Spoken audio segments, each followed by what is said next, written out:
Gastric lavage and activated charcoal are one of the most misunderstood areas in toxicological practice. The reflex when a patient comes with poisoning is do lavage, while in reality, most patients do not benefit and some are actually harmed by this.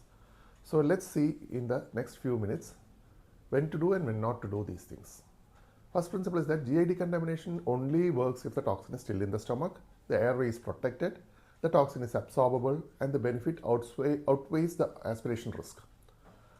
The 1 hour rule, the traditional teaching is activated charcoal within 1 hour, but real world nuance is that most benefit is within 1 hour, may still help after 1 hour if there is massive ingestion, sustained release formulations are ingested, delayed gastric emptying due to anticholinergics or opioids.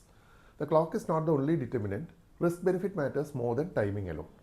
Coming to gastric lavage, it is rarely done. Why it's rarely done? It removes very little poison, high risk of aspiration, esophageal injury, and hypoxia. Consider only if life-threatening ingestion within 1 hour, no safer alternative, and airway is protected by intubation. Absolute contraindications: unprotected airway, corrosive ingestion, acid and alkali, hydrocarbon injection, kerosene, petrol, or there is high aspiration risk. In India, kerosene injection children never do a lavage. Activated charcoal more useful than lavage. Why it works? Charcoal absorbs many toxins: paracetamol, tricyclic antidepressants, carbamazepine, theophylline, and many other drugs.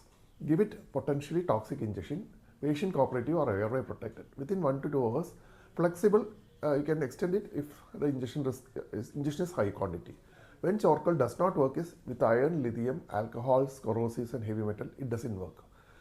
They are poorly absorbed or ionic substances which doesn't get absorbed by the charcoal.